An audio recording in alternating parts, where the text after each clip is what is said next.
ada posisi, ada oposisi, dan ada reposisi. Reposisi. Oposisi yang baik itu ya bukan hanya sekedar menyerang.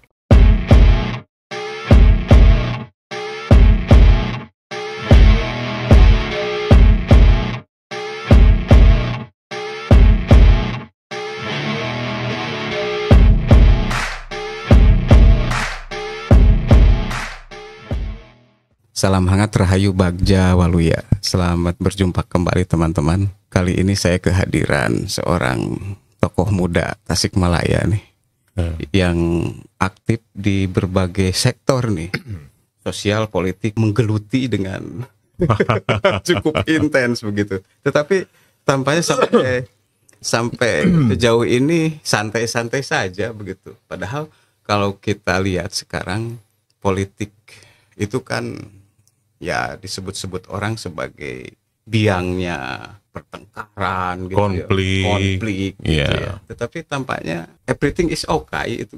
Ya, kalau berbicara politik didramatisir ya bisa tegang kan gitu. Ya. Percintaan didramatisir bisa tegang juga ya. Iya. Atau masalah agama didramatisir bisa tegang kan gitu.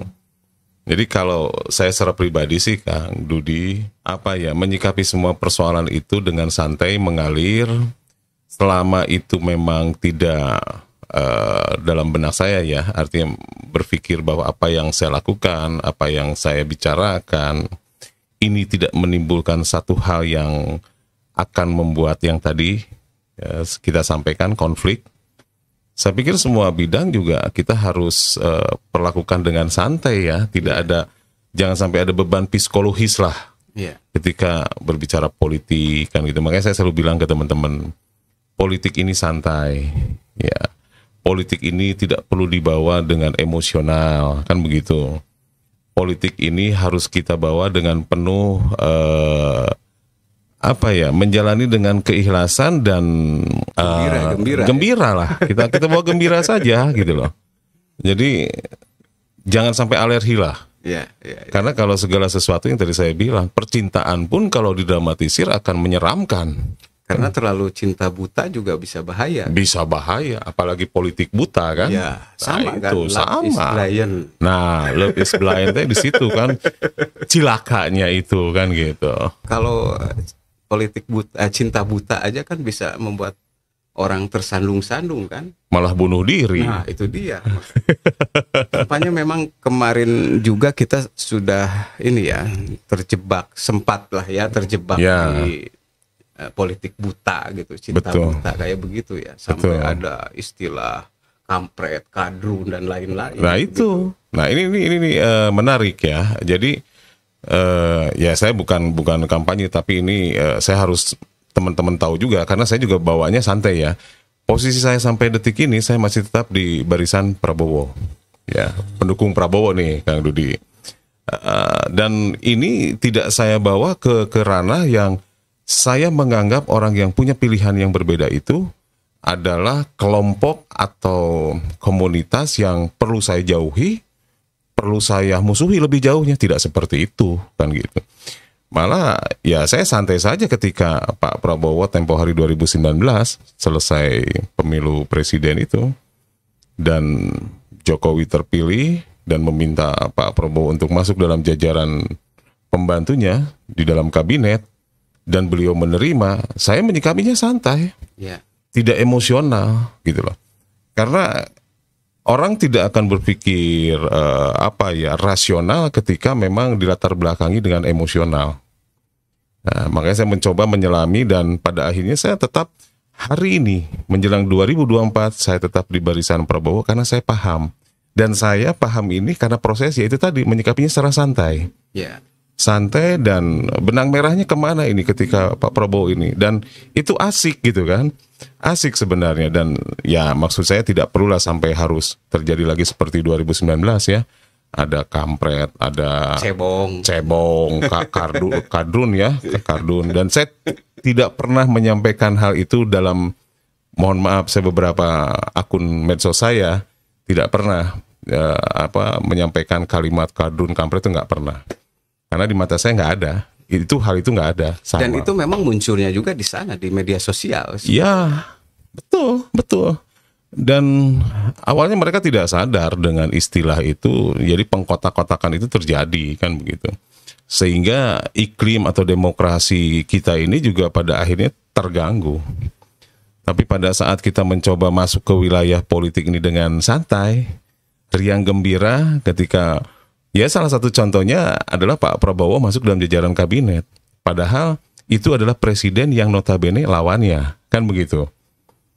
Kalau buat saya berpikir, subhanallah, ini satu kejadian di dunia yang jarang terjadi.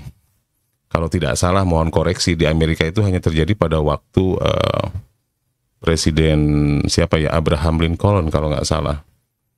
Ya lawan politiknya ikut dalam jajaran kabinetnya, kan begitu.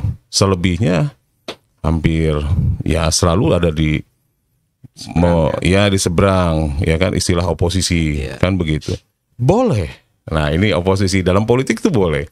Tapi kita harus santai bahwa oposisi yang baik itu ya bukan hanya sekedar menyerang, tapi juga harus memberikan sebuah kontribusi pemikiran. Walaupun dia tidak dalam kabinet, kan begitu. Santai. Artinya kan sebetulnya oposisi juga itu sesuatu yang wajar ya, karena itu kan sudah jadi hukum alam kan. Ada posisi, ada oposisi, dan ada reposisi. Reposisi. Artinya bisa saja yang selama ini memegang posisi, ada oposisi begitu ya. Betul. Kemudian bisa saja terjadi reposisi juga kan begitu. Betul. Dan itu sebuah siklus kan. Sebuah siklus, dan kalau buat saya itu sebuah rumusan ketika memang tata kelola negara ini diwarnai dengan oposisi, ada yang posisi, ada yang oposisi, dan pada akhirnya nanti ada reposisi. Ini berfungsi penyeimbang. Dan santai kan? Dan santai. Dan harus begitu kan? Iya, karena tidak ada satu kelompok manapun yang bisa membangun negara ini dalam politik ya. Kita harus pahami, tidak ada satu kelompok manapun yang dianggap sempurna atau mampu dengan baik, dengan maksimal mengelola negara. Nggak ada. Makanya dibutuhkan oposisi ini penyeimbang, kan begitu. Dan ini akan menjadi satu dorongan yang positif kalau menurut saya, ketika itu diterima oleh si yang sedang berposisi, kan gitu ya. Oh ini begini, oh why not, kenapa tidak? Gitu kan. Jangan alergi juga yang sedang dalam posisi atas kehadiran oposisi. Oposisi juga jangan terlalu overreaktif gitu ya, ketika yang dalam posisi yang sedang berposisi ini melakukan hal-hal atau kebijakan.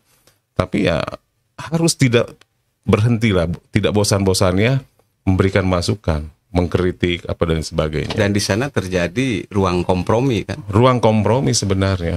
Ya, masyarakat di bawah juga jangan dibiarkan, harus terus diberikan masukan, diberikan informasi yang sebenarnya seperti apa. Seperti kebalik lagi ke Pak Prabowo, ketika masuk dalam jajaran kabinet, para pendukungnya banyak yang tidak paham latar belakang beliau ini mau masuk dalam jajaran kabinet Pak Jokowi, kan begitu.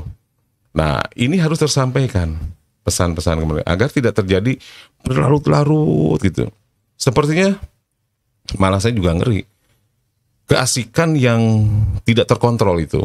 Jadi teman-teman yang berada dalam posisi pendukung Pak Prabowo dan tidak setuju Pak Prabowo di pemerintahan itu seolah-olah keasikan untuk selalu melawan, kan begitu. Padahal itu tidak produktif menurut saya.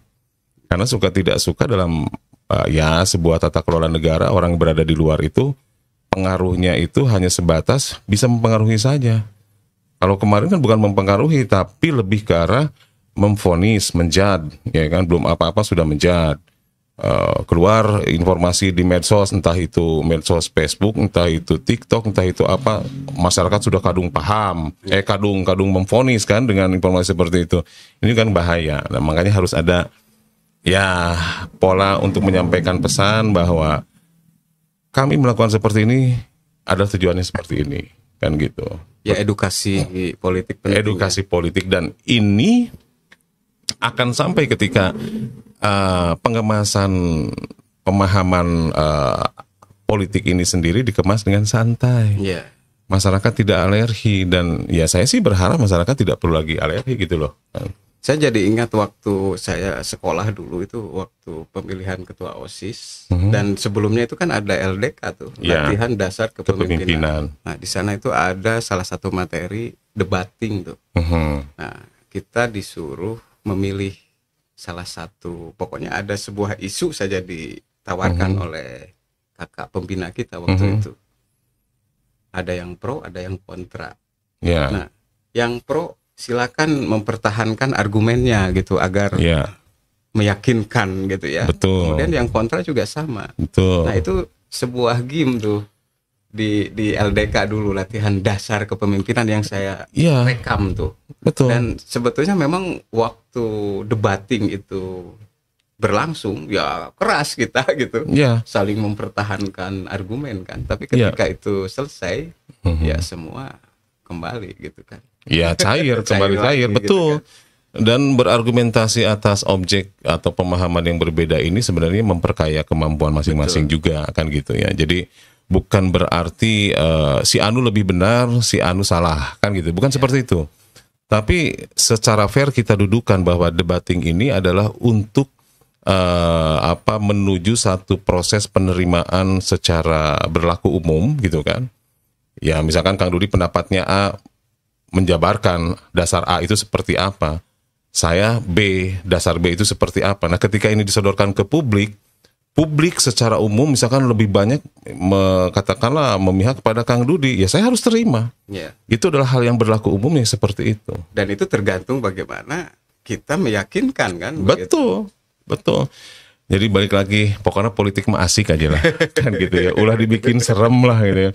Bicara ini sebelum saya mau asup politik liur, kawan bisa jadi lawan, lawan bisa jadi kawan, bobogohan ke sarua kan gitu. Percintaan pun kan apalagi ya kan, kalau tidak dibawa asik akan malah lebih sadis kan. Betul. Gitu. Jadi ya cinta itu indah, tapi juga kalau tidak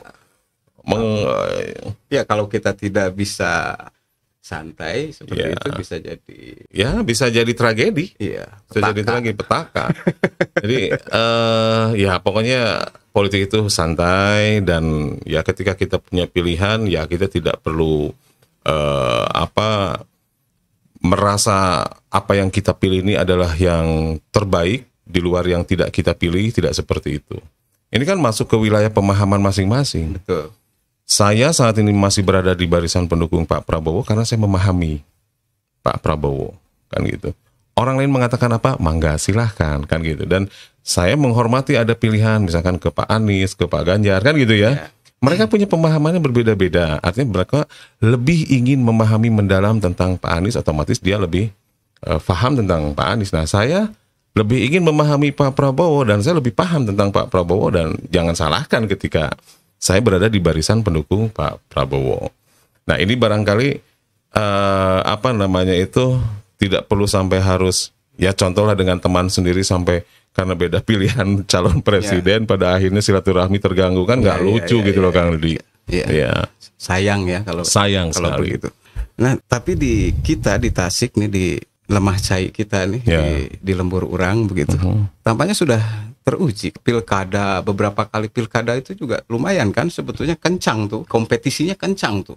Tetapi semuanya kan kembali gitu kan, kembali santai begitu. Dan malah pemilunya juga dinilai bagus tuh, partisipasinya begitu. Betul. Dan lain-lain. Artinya sebetulnya kita sudah punya bekal ya warga Tasikmalaya begitu menghadapi perhelatan politik. Iya, gitu. Betul. Jadi ya alhamdulillah lah, yang tadi mungkin indikatornya adalah tingkat partisipatif masyarakat terkait dengan pelaksanaan beberapa agenda politik, baik pilkada, pileg, pilpres kan begitu ya. Terutama pilkada lah, itu tingkat partisipatifnya luar biasa kan ya, cukup bagus kan dari masyarakat. Nah, hal ini tentunya menjadi modal sebenarnya bahwa masyarakat sudah masuk pada satu titik, ya kan, pemahaman bahwa kehadiran di TPS itu adalah satu hal yang penting dan satu hal yang menjadi kewajiban mereka sebagai warga Kota Tasikmalaya. Nah, jadi mengenai pilihan, ya kembali lagi sama seperti yang tadi. Si A memilih si Anu, ngadagangkeun si Anu, si B ngadagangkeun si C dan lain sebagainya kan. Ya itu dinamika. kita harus menyikapi secara positif dan santai saja kan ya. Nah, pada akhirnya nanti mengerucut dari akhirnya kan mungkin banyak beberapa orang ya yang digadang-gadang calon wali kota, ya, calon yang akan mencalonkan wali kota di Kota Tasikmalaya. Ada si A, si B, si C dan lain sebagainya. Ya sudah, biarkan saja toh pada akhirnya nanti mereka juga akan mengerucut. Ya minimal 2 pasang akan terjadi kan dari sekian orang itu ya kan. Minimalnya 2 pasang ya syukur-syukur biar lebih seru tuh lebih dari 2 pasang. Gitu kan biar ada ya tadi lebih apa ya tidak terkotak-kotak secara head to head gitu ya. Berat ada 3 pasang minimalnya. Dan kita harus dorong itu. Makanya saya selalu kalau ketemu nih Kang Dudi ketemu dengan senior-senior yang sekarang ini banyak diobrolkan, mereka ini ada minat ya untuk ikut dalam perhelatan pilkada. Saya selalu dorong, ayo Kang, silahkan Kang, tingkatkan personality brandingnya dan lain sebagainya agar banyak calon lebih bagus gitu kan, lebih bagus banyak calon. Nah persoalan saya ada di mana nanti ya tidak perlu saya jelaskan, teman-teman sudah tahu saya di mana sekarang ini kan begitu. Oke, menarik ini. Jadi memang ini juga bisa jadi bahan diskusi kita mencari titik temu kan. Kalaupun ada arah pandang yang berbeda dari berbagai sisi ya kita coba nih arah pandangnya kita mencari irisan-irisan dan menjadi titik temu gitu supaya ya itu tadi politik itu kan sebetulnya perbincangan. Demokrasi itu kan percakapan. Nah, betul. Kita harus ada di satu titik bertemu dan bercakap, ngobrol kan begitu. Betul. Oke, teman-teman menarik nih kita ngobrol. Serius ini. Sersan serius tapi santai. Nanti kita lanjut ya. Kita sedang menghadapi perhelatan ini ke depan gitu. Bukan saja di Jakarta, di pusat, di nasional gitu, tetapi juga nanti akan ya mengerucut ke Jawa Barat, kemudian ke Kota Tasikmalaya. Betul. Kampung kita. Ya, kalau closing dari saya ya kepada sahabat-sahabat semua yang berada khususnya di Kota Tasikmalaya, mari kita dorong agar di Kota Tasikmalaya ini tercipta satu iklim politik, karena ini kita bicara politik ya. Iklim politik yang santai, santun, ya kan? Dan tentunya bisa membawa suasana Kota Tasikmalaya menjadi kota yang kondusif lah ya. Kondusif pada saat menghadapi perhelatan politik, apapun perhelatan politiknya. Dan itu hanya bisa diperoleh ketika masing-masing atau seluruh masyarakat tidak ada hambatan psikologis untuk berbicara dengan siapapun. Karena konteks politik itu adalah berbicara. Betul. Itu aja barangkali kan. Oke, dan termasuk nanti kita juga bisa berbincang dengan siapapun begitu ya. Termasuk ya katakanlah kalau Akang nih udah mendeklarasikan diri gitu kan dari relawan anak bangsanya Prabowo kan. Betul. Begitu. Nah, kalau ada kawan sahabat lain juga kan kita bisa bertemu gitu di sini untuk ngobrol gitu. Ya kita buktikan bahwa politik itu santai gitu. Ya, betul. Ada yang lebih penting. Politik itu bisa kita perlakukan seperlunya gitu. Tapi ada yang penting pertemanan, persahabatan, jauh lebih penting. Persaudaraan gitu. Dan kita juga yakin sebetulnya semuanya juga punya tujuan yang bagus ya. Demi tanah air gitu, demi negara kita kan. Demi Kota Tasikmalaya. Betul. Yang terbaik kan. Yang terbaik, betul. Salam hangat, Rahayu Bagja Waluya. Assalamualaikum warahmatullahi wabarakatuh.